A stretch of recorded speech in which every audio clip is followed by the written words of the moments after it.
Je prends un cas, Cape Olive. Imaginez-vous, MTN emploie l'ancien service et emploie 1000 personnes. Ça fait 1000 personnes qui désormais vont avoir peut-être, certains qui étaient en famille vont prendre le loyer. Maintenant, il chômait. Il a maintenant un bon salaire, il va chercher à louer. Ça fait donc, peut-être prenons 400, ça fait 400 personnes qui cherchent une maison à louer. C'est l'immobilier qui avance. Avant, étudiant, tu utilisais les dates à 100 francs par jour. Maintenant que tu travailles, tu as même besoin de communiquer davantage avec tes collègues, etc. Tu quittes peut-être de 3 000 mois à 10 000 mois pour le téléphone. C'est les callboxers qui grandissent. Tu mangeais 500 jours. Il y a des gens qui ont quand même travaillé le quoi. Maintenant, tu peux prendre les poissons brisés, tu peux manger désormais 1000 francs jour, par exemple. C'est ton budget de nutrition qui a doublé. Et qu'est-ce qui grandit? Tous ceux qui sont dans l'alimentation grandissent. Donc, le chiffre d'affaires du restaurateur. En fait, j'ai observé, j'ai dit que bon, moi, depuis étudiant, je suis client de ce callboxer. Étudiant, je mettais 1000 francs le mois. Travail, maintenant, c'est 1200 la semaine. Par exemple, ça, ce n'est que pour une puce. Ça fait ce qu'il fait ce temps-là. Lui, donc, il grandit.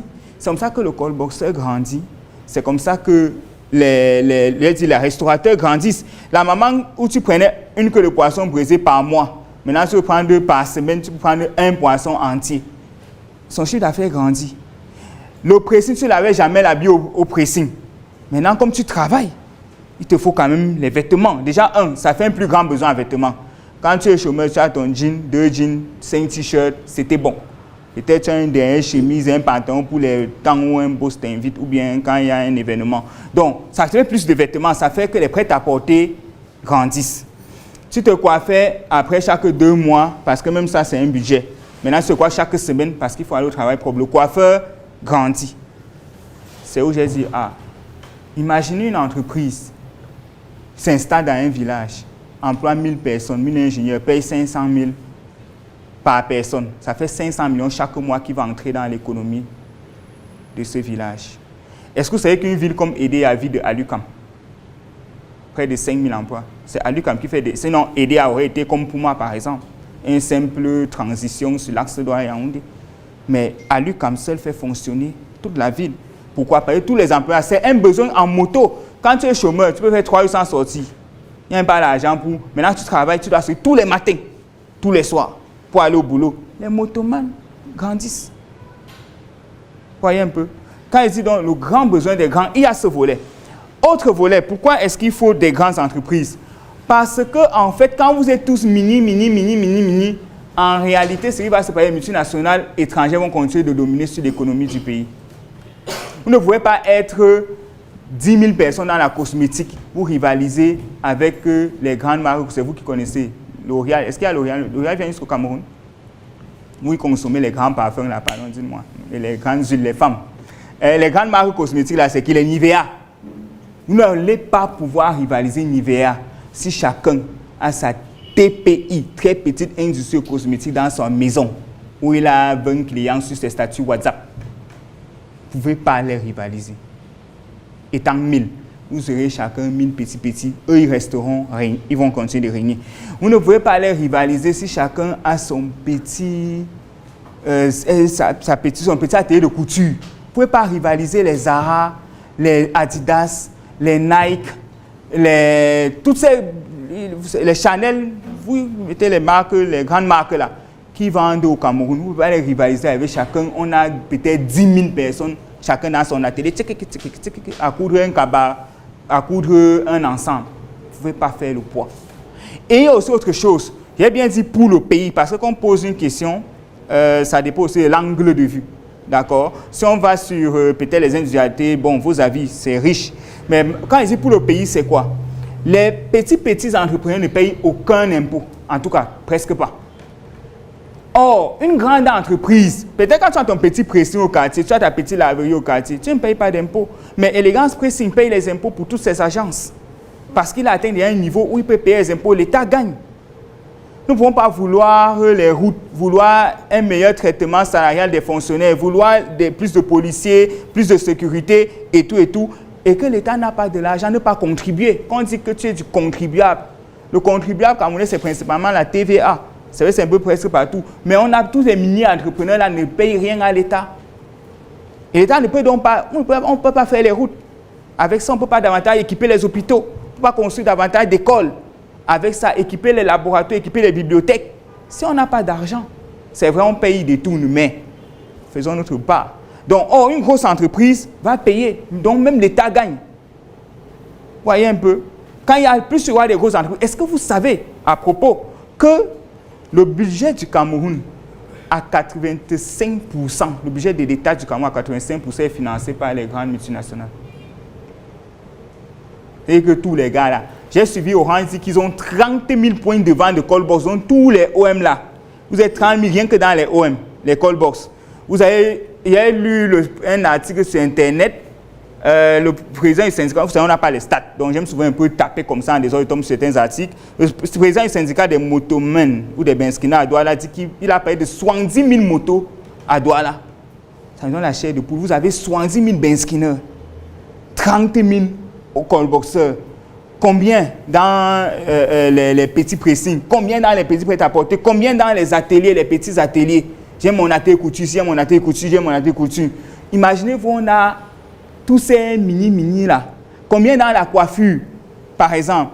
Tous ces débrouillards là, ils sont peut-être dans les 500 000 jeunes. Bon, toute l'activité ne produit pas à l'État.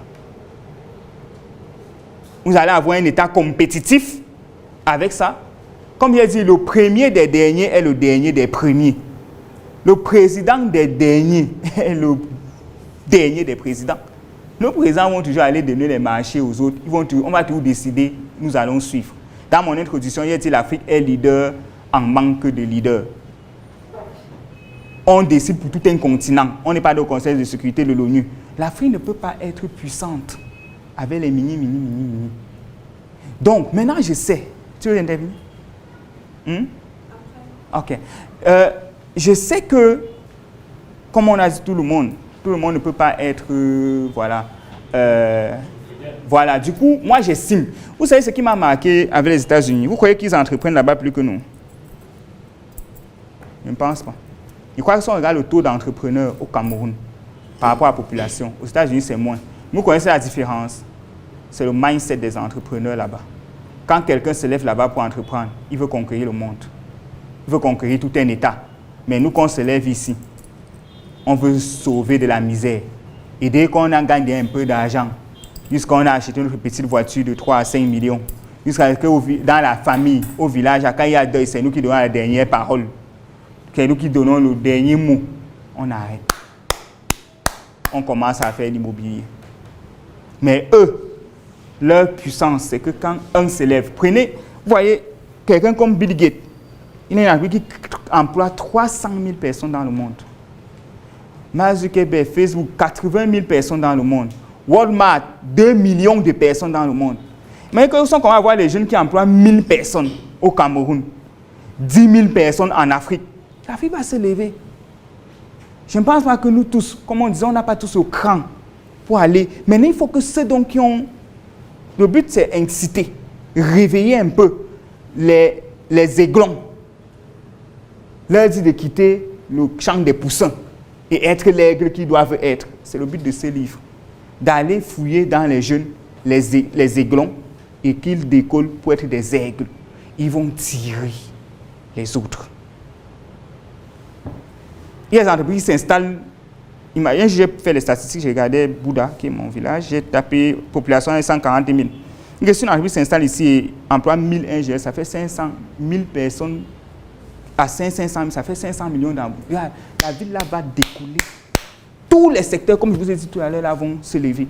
Et après même, ça va plus loin. Parce que quand le gars école box augmente, lui-même sa consommation en bière va augmenter, sa consommation en tel va augmenter, son loyer va augmenter. Parce que lui, il grandit. Celle qui fait la restauration, comme elle grandit là, elle va mieux, elle quitte des perruques de 5 000 aux perruques de 15 000. Elle va grandir. Parce que quand on grandit, on améliore nos conditions de vie. Elle va quitter du téléphone Choronko au téléphone Android. Le gars qui vend les téléphones va grandir.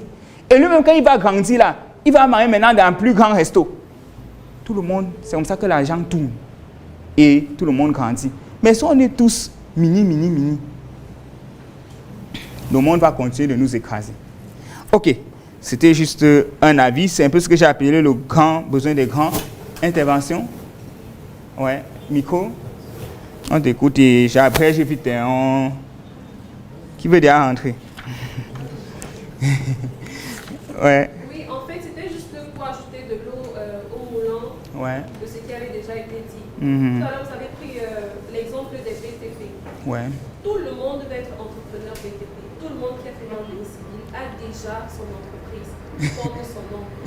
Ce n'est pas Chouakoua BTP, c'est Atanga BTP et ainsi de suite. C'est pour ça que même quand l'État lance des appels d'offres, il n'y a généralement aucune entité consistante à pouvoir réaliser des travaux. Généralement, il n'y en a pas. C'est pour ça qu'on est donc toujours en train de donner les travaux aux entreprises occidentales. Si ce n'est pas Pitini, je crois que c'est ça, ce sera Razel et ce sera d'autres entreprises chinoises et autres. Donc, comme vous disiez tout à l'heure, il est bien que des personnes qui ont des aptitudes, des personnes qui sont prédisposées à être leaders puissent prendre le cap et permettre à tout le monde de monter. Parce qu'il y a des personnes qui sont mieux rentables quand elles se soumettent. Il y a des gens qui Exactement. Il y a des personnes qui excellent dans leur domaine quand elles doivent se soumettre à la vision de quelqu'un d'autre. Ouais. Tandis qu'il y a d'autres qui sont mieux rentables quand ils se déploient. Ouais, parfait. Donc, il faudra bien qu'à un moment, on soit humble, qu'on puisse se rassembler, pour qu'un jour, on puisse appeler une entreprise de BTP au Cameroun pour réaliser un travail dans un autre pays. Exactement. D'un autre exemple, je vais aussi prendre le cas de l'agriculture, par exemple. Ouais. Chacun a ses 50 poulets dans sa vache. C'est tellement ridicule, même à la fin. Et après, on se plaint qu'on importe les parentos. Les parentos, par exemple, aucun n'est produit au Cameroun. Par exemple, on achète toujours les œufs qu'on va chauffer, on ne produit rien. Exactement. Et après, on va se plaindre quand on appelle quoi, les surgelés. Exactement, oui, qu'on importe les surgelés, oui. Ouais. Comment est-ce qu'on ne va pas importer? On ne va que importer. Les petits, on ne peut pas faire le poids. Tout simplement. On ne peut pas produire industriellement, on ne peut pas faire le poids. Parce que la demande, l'offre est tellement énorme qu'on ne peut pas satisfaire la demande si on continue de se scinder. Parce qu'en réalité, on devrait constituer une entité qui est capable de produire même 50 000% par semaine. Par exemple. Pour prétendre satisfaire une quelconque demande. Exactement. Donc, d'où 1000 jeunes qui emploient 500 autres, c'est mieux pour la communauté que de se faire de micro-entreprises, de micro-entités. Les 5 clés du leadership entrepreneurial, cas pratique du Dr Claudel Noubissi. Alors, d'aucuns se posent la question même d'ailleurs, c'est quoi le leadership? En quoi est-ce que le leadership est important pour un entrepreneur? Qui peut être leader? Est-ce qu'on est leader? Est-ce qu'on le devient? Certains peuvent aller jusqu'à demander, comme ça a même déjà été le cas, qui suis-je pour prétendre écrire un livre sur le leadership? Certains m'ont demandé si j'étais moi-même un leader. Alors, je réponds que j'ai vu des auteurs américains écrire régulièrement sur des présidents américains, sur le leadership des présidents américains, sans avoir été eux-mêmes des présidents. Et c'est d'ailleurs la raison pour laquelle, dans mon livre, j'ai pris le cas pratique du Dr Claudel Noubissi, qui lui est un leader dans notre génération et qui a influencé par ses œuvres un bon nombre de jeunes et même le milieu de l'entrepreneuriat jeune au Cameroun. Un livre dédicacé au modeste prix de 5 000 francs.